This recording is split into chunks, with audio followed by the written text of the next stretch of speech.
In the heart of University City in Philadelphia, it's time for college football. The Penn Quakers got their season off to a roaring start a week ago, while Lehigh ran out of options against the Navy midshipmen. It's Lehigh at Penn, and the action starts next.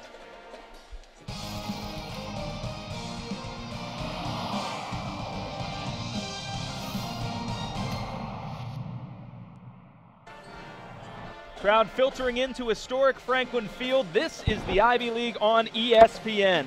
The Penn Quakers started their season off on the right foot, stifling Bucknell here a week ago. Lehigh, meanwhile, looks to avoid a 3-game losing streak early in the season. Hello, everybody. Glad to have you with us with Idaho Product Coffee Jones.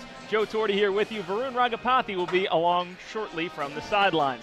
Coffee, the last time these two teams met, 112 combined points, the most in the 141-year history of Penn football. But in the early season, it's been the Penn defense that's grabbing all the headlines. And that defense will be without DB Sam Filippi today. But Nick Miller, the All-American linebacker, he's going to lead this unit that had 10 sacks, 2 interceptions, and held Bucknell to only 26% on converting third downs last week.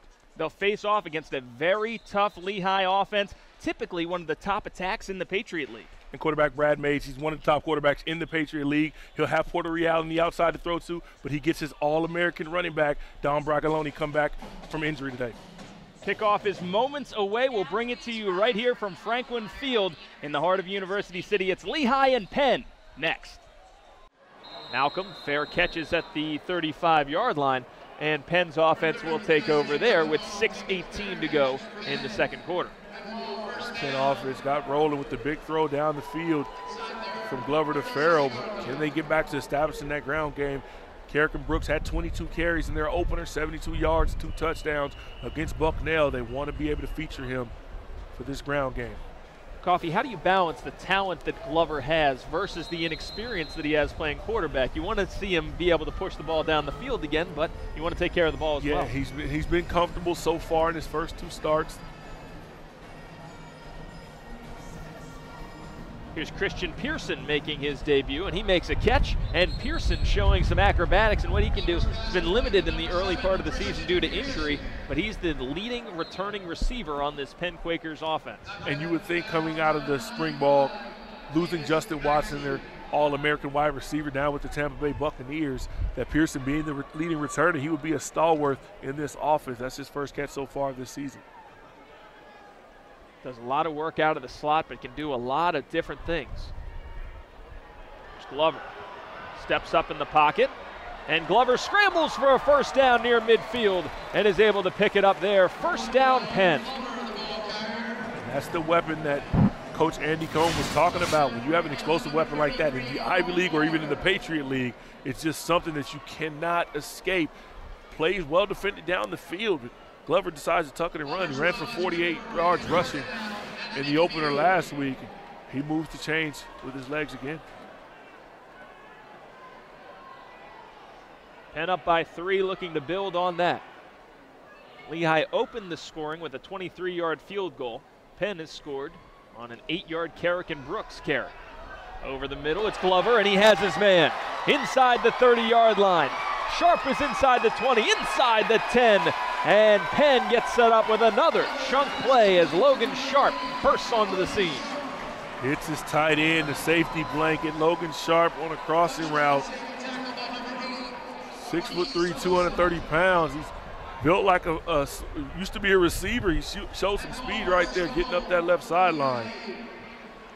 Brooks gets a goal line carry again, and Brooks still on his feet, reaching for the goal line just short. There's that tempo again. Coach Reagan gets the offense back on the ball, runs that quick zone read, gets it down just on the doorstep of the goal line. It's Glover again. Brooks again. Touchdown again. Kerrigan Brooks, his second of the day, and Penn leads 12-3. A little bit of feistiness, extracurricular up front, but good blocking at the point of attack. You see Tommy Dennis, the senior, big left tackle, just driving this guy into the end zone and stepping over him. I like the attitude from your starting left tackle, and Penn takes a 2-score lead. Set up by the big play from Logan Sharp. Hails from South Fayette High School, same high school as Justin Watson that you mentioned. And Watson himself couldn't have done it any better. Here's Soslow for the point after, and this time splits the uprights. Penn's lead reaches 10, 13-3 here in the first half, and 13 unanswered points surrendered by this Lehigh defense. Yeah, this Penn offense has gotten it rolling with some big plays in the passing game from their quarterback Ryan Glover. But the Penn defense, it's been their play on second down, putting the Lehigh offense in third and long situations, 3rd and 15, 3rd and 13, and they've been able to get stops. There's Jack Soslow's record-setting performance as the FCS leader in field goals from 48 or more, presented by your Porsche Philly dealers. Porsche, the official sponsor of Penn Athletics and the Ivy League. Now, of course, if I owned one, I would tell you it's pronounced Porsche. In due time. In due time. Give it a chance.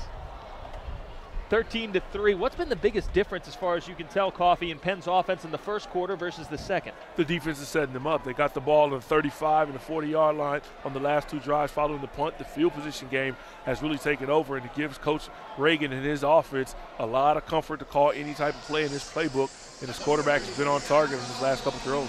On the flip side for Lehigh, if you look at the eye test, they pass it in a lot of facets, but still just 3 points. It seems like on their backed up side of the 50, they're dynamic. They get the ball, they pick up about 3 or 4 first downs, and then something happens when they cross the 50-yard line to where they shoot themselves in the foot and can't convert. Maybe a special teams play can jive things for them as Penn's coverage team closes in and says, no, sir. Being able to make that stop was Luke Bullock, the starting strong safety a season ago, playing in a reserve role at this point, and he is a key big hitter on this Penn defense. Yes, he is. This defense getting after the quarterback already with 3 or 4 sacks today. They're going to have to find a way to protect their star quarterback being the Lehigh offense because Mays has been under duress. He chose to tuck it and keep it, but he's taken a lot of hits in this first half so far. Mays keeps it himself and takes on the entire Penn defense at the 35-yard line. Good guts shown by Mays as Nick Miller closes in. He's a senior from Tampa, Florida. Just another zone read. Reed's defensive end is crashing down. Decides to tuck it to keep it, and Nick Miller racks up another tackle in his legendary career here at Penn. It's already tackle number 7 for Nick Miller. Back to pass, this time Mays able to pick up the first down on 2nd and short as he finds Luke Cristiano. Those two are a potent combination, but that connection hasn't been made often this afternoon. Yeah, Cristiano, he's usually been money for this Lehigh offense. He's also a finance major. Just a simple hitch route, moves the chains, and an easy pitch and catch from his quarterback. First down and 10. Mays into the slot. Great play by Nico Ament to sniff that one out, and nowhere for Sasha Kelsey to go. Ament taking on blockers and ball carriers alike. And George Porter-Real's kind of fired up at his receiver there, but he missed the block. He just gets beat up and punched into the backfield. Nico Ament made a heck of a play. Porter-Real has nothing to say. You kind of owe your teammate an apology. 2nd down and 11.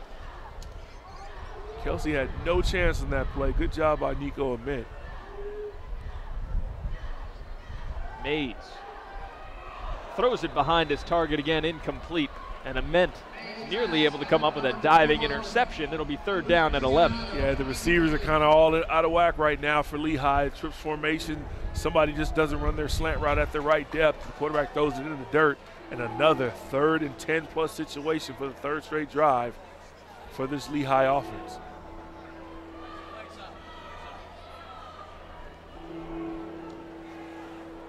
Mays scanning that Penn defense.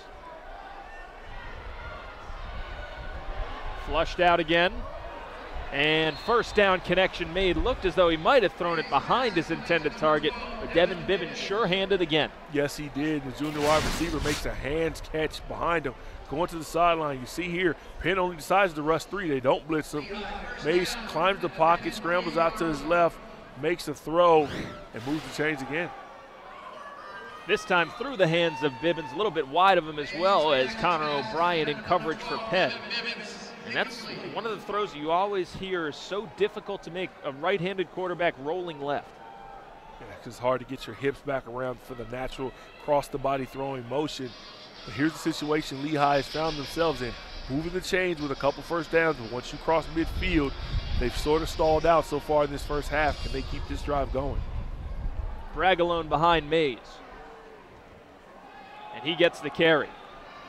Bragalone to the outside and delivers some punishment as well. Gets around Miller and hits O'Brien for a pickup of almost 9. You see the respect Bragalone gets. Nick Miller kind of runs him down.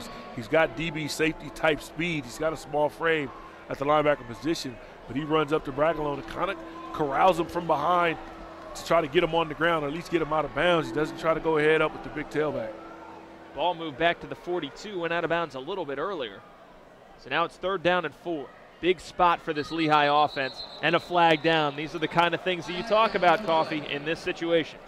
Simple 3rd and 4. They were going to go zone read.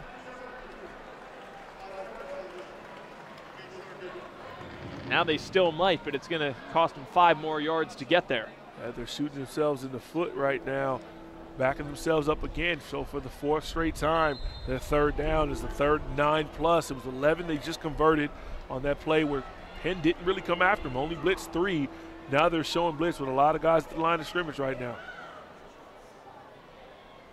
4th penalty called on Lehigh. Here comes the blitz again, and the catch made on the sideline. Climbing the ladder again, Luke Cristiano, and avoiding a near interception. Ends up being a big-time play for the Mountain Hawks. Oh, man, here comes the blitz. You got the inside rush on the right side. He doesn't panic at the quarterback. It's just a missed time jump at the safety position coming over the top, and a 1st down. Looking to Cristiano again, and he makes the catch. Touchdown, Lehigh. You see, we were trying to catch up with the replay, and they got on the ball and snapped it again. Obviously, the Penn defenders were not ready for it, but a huge answer and a response by Brad Mays and this Lehigh offense. Marching down the field, Lehigh not going quietly and not letting this one get away. Great answer by Mays and Cristiano. You can see what they do when they're able to get on the same page. Back-to-back plays, cap it off with a 23-yard touchdown. Just a simple go route up the left sideline against that covered Tampa 2 defense of the Penn Quakers. Here's Mish. Kick is up and through the uprights. 9 plays, 73 yards in just 2 minutes and 48 seconds. And Lehigh pulls back to within 13-10 of Penn on this reception from Cristiano.